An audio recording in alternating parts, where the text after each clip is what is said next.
Hey everyone, and welcome back. I was reading that in the next decade, interior planning is supposed to be one of the fastest growing creative fields. Really? Yeah, it's true. And it's not just about making things look pretty, we're talking about designing the spaces where we live, work, and play. You found some interesting stuff on RoleCatcher about interior planning, sometimes called interior design. Yeah, I thought it would be interesting to look into. It's cool how this career combines creativity with functionality. Like, imagine designing a restaurant. Ooh, fun.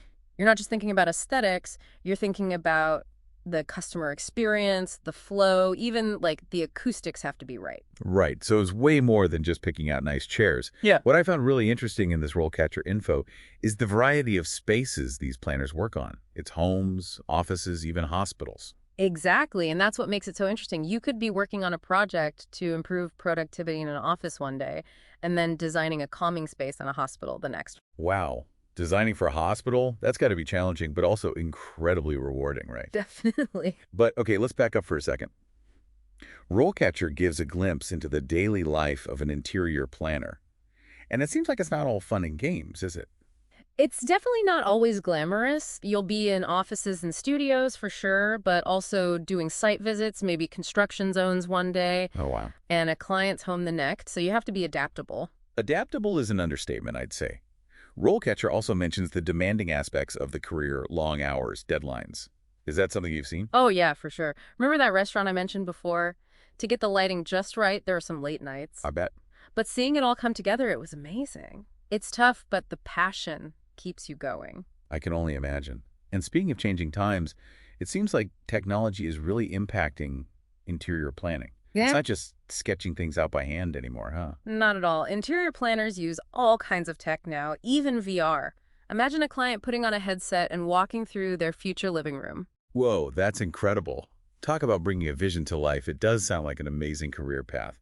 But RoleCatcher is also upfront about the downsides. I mean, it is a pretty competitive field. Yeah, it definitely is. You need to be comfortable with always having to push creative limits and compete for projects. Right. And, design is subjective. You could work on something you love and have a client say, "Can we try something else?"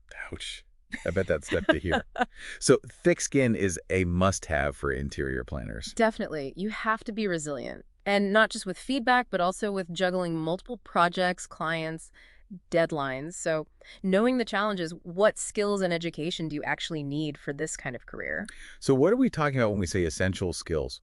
RoleCatcher has a whole list. And it's not just about having, like, an eye for design. Oh, definitely not. You need that, but you also have to be a problem solver, a good communicator, a project manager, really. It's a lot. It is. You're taking a client's needs, making them functional, then making it all actually happen. Right, right. This functions and core abilities section in RoleCatcher, it really shows how much goes into it. Active listening, critical thinking, coordinating, even writing. Who knew? And one people might not think of right away, psychology. Oh, interesting. How so?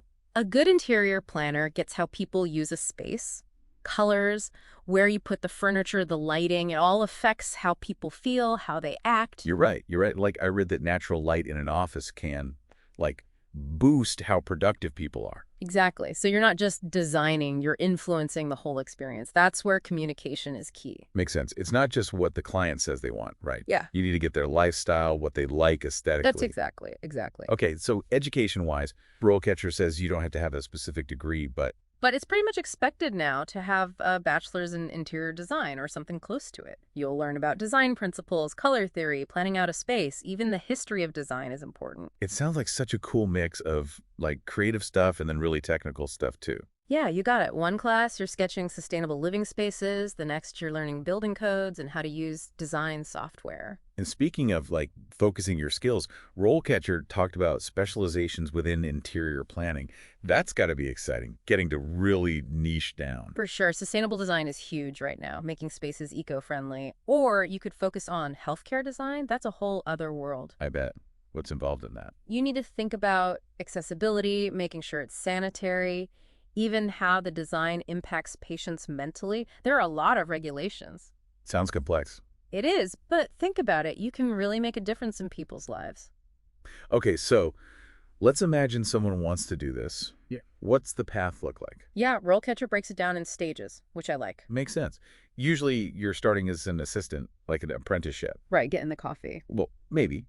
But more importantly, you're working under senior designers, learning the ropes, building your portfolio. Starting from the bottom. That's how it goes. And RoleCatcher's example here, they talk about getting experience in both homes and commercial spaces. That's smart to see both sides. Definitely.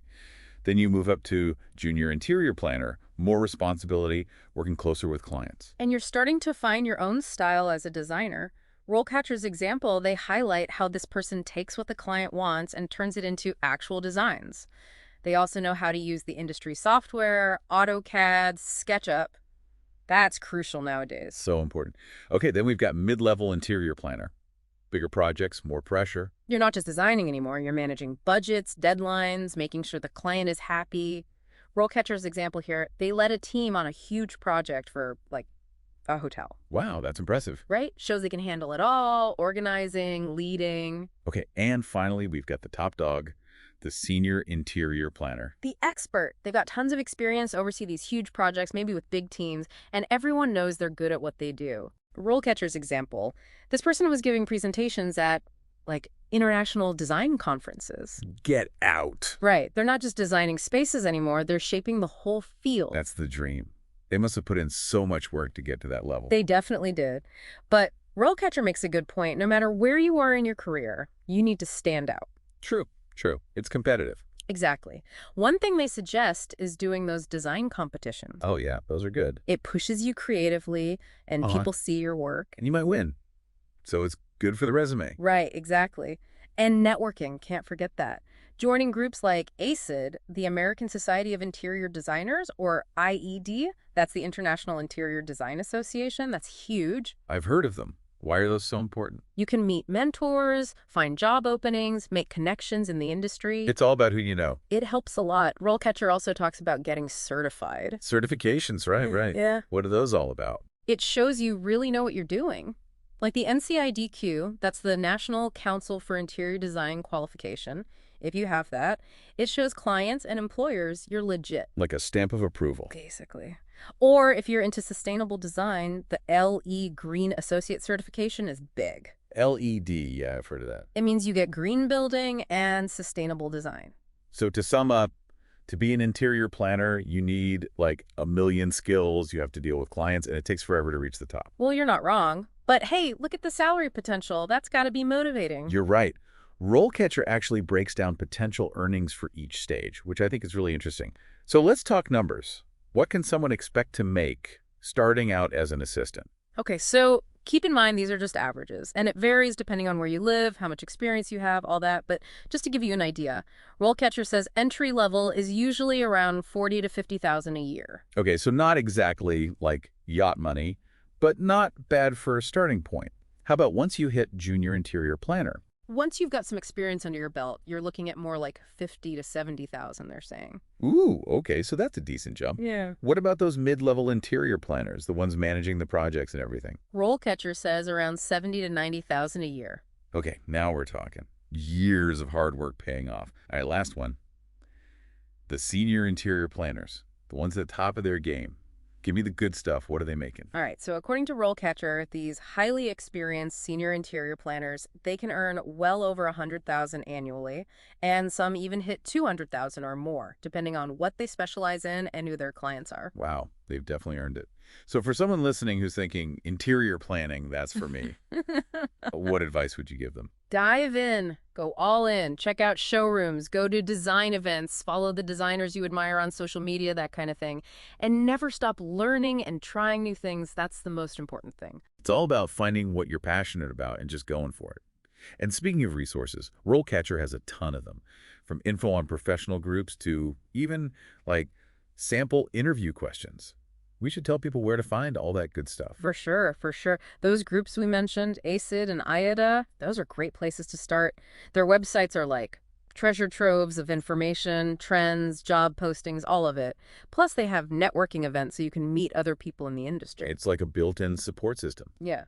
And you mentioned the NCIDQ certification. Any tips for someone going down that road? I'd say be ready to put in the work. It's not easy. That exam covers everything. Building codes, design principles, even like ethics. Don't wait till the last minute to study. And connect with people who are prepping too. It helps. It's like studying for the bar, but for design. Something like that. RoleCatcher actually had a section on interview tips too, which I thought was smart. Oh, yeah. What did you think about those? Any that stood out? Be ready to really break down how you design something, your process. They'll want to know how you tackle a problem, how you work with clients, all of that. So it's really showing what you're all about. Yeah, and don't be afraid to show your personality. Interior design, it's creative, so let that passion show. It's about finding the right fit, a place that matches your style. Exactly.